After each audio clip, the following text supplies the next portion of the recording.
Bonjour, aujourd'hui on se retrouve pour faire les vérifications sur la C4 Cactus modèle 2018 à l'intérieur. On va commencer par les voyants. Donc nous avons des voyants couleur rouge qui seront toujours les voyants qui vous indiquent qu'il faut s'arrêter le plus vite possible, et les voyants couleur orange qui vous indiquent quelque chose à contrôler sur votre véhicule. Alors je mets le contact, on va regarder les voyants qui vont rester allumés.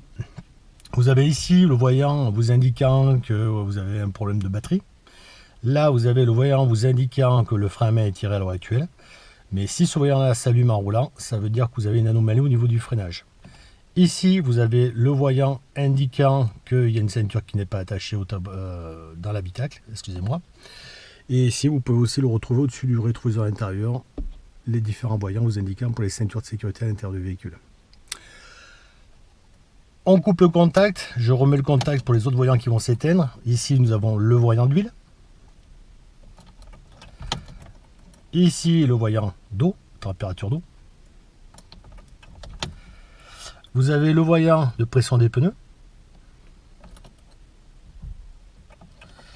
Et vous avez le voyant d'indication de réserve de carburant. Et ici, vous avez la jauge à carburant. Comme vous pouvez voir à l'heure actuelle, la voiture est à la moitié de son plein. On va continuer maintenant avec les différents voyants au niveau de l'éclairage. Donc, je vais mettre ici les feux de position. C'est le voyant vert qui vient de s'allumer là. Vous avez maintenant les feux de croisement. Voilà, c'est ici. Pour mettre les feux de route, eh bien, on garde les feux de croisement et on tire la commande vers soi. Et comme vous pouvez voir, vous avez le voyant bleu des feux de route qui vient de s'allumer. Pour retirer les feux de route, je retire la commande vers moi.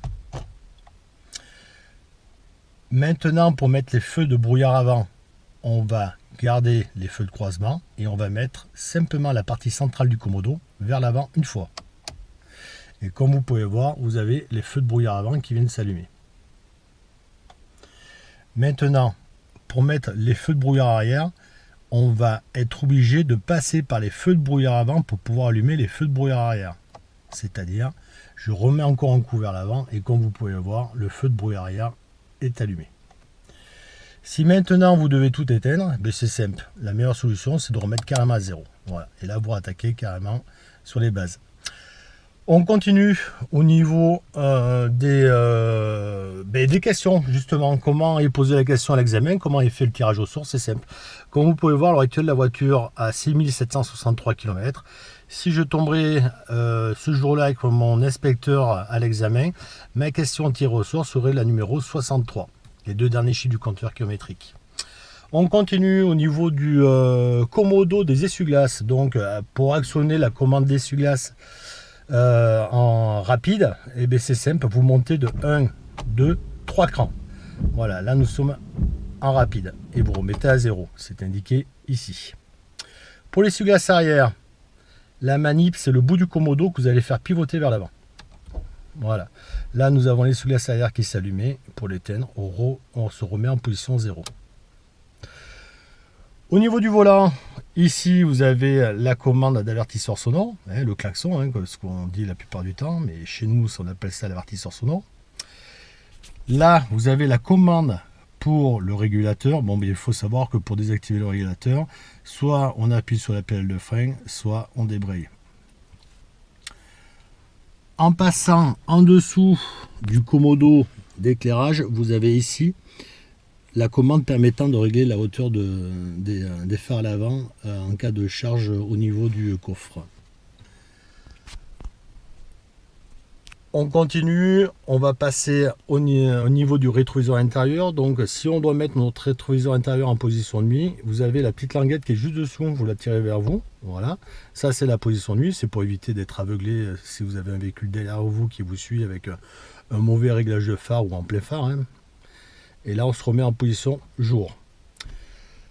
Après la commande au niveau du réglage du volant, vous l'avez juste ici, elle est en dessous. Là, c'est celle-ci, celle que vous avez ici.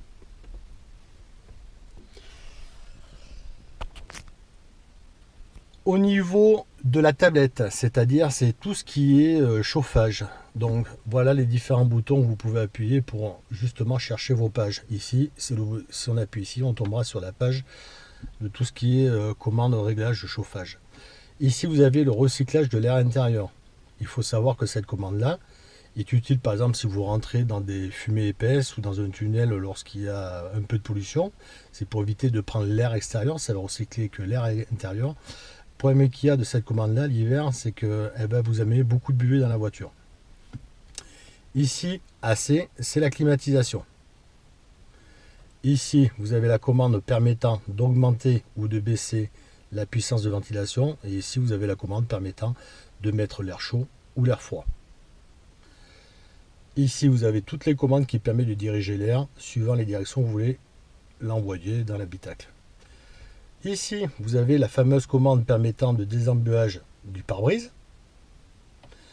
La commande qui est ici, c'est la commande qui permet d'utiliser le digivrage de la lunette arrière, le désembuage de la vitre arrière. Il faut savoir que justement, on est obligé d'enlever la buée qu'on peut avoir dans la vitre arrière pour pouvoir faire une marche arrière, pour avoir une bonne visibilité. Vous avez la commande de fermeture centralisée. Et là, vous avez la commande qui permet justement de couper totalement tout ce qui est climatisation. Ici, vous avez la commande permettant d'utiliser les feux de détresse. On continue au niveau des papiers. Donc les papiers dans ma voiture se trouvent dans la boîte à gants, ici. Si j'ouvre, on va retrouver donc ma petite sacoche qui comporte tous les papiers qu'il faut avoir à présenter le jour de l'examen. Et vous avez à l'intérieur le gilet haute visibilité. Au niveau des papiers, on va retrouver la carte grise, le certificat d'immatriculation qui est ici, et juste en dessous vous pouvez voir l'assurance et vous pouvez voir au niveau du pare-brise qu'il y a aussi l'assurance. Si on fouille un peu plus, juste en bas on va retrouver l'Italo-test qui est ici. Rappelez-vous les papiers qu'il faut présenter devant les forces de l'ordre qui sont obligatoires. C'est le certificat d'immatriculation, vous avez l'assurance, vous avez votre permis de conduire et vous devez aussi pouvoir présenter le contrôle technique, le procès verbal du contrôle technique du véhicule. Autre commande à connaître, la commande qui permet de régler la hauteur de l'appui-tête, c'est celle-ci. La commande permettant d'activer ou de désactiver l'airbag si vous mettez un enfant dos à la route se trouve dans le vide-poche. C'est cette commande qui est ici. Le système ISOFIX qui se trouve à l'intérieur du véhicule, vous l'avez ici. C'est-à-dire, c'est ces petites étiquettes, c'est pour les nouveaux sièges, qui viennent directement s'agrafer entre l'assise et le dossier.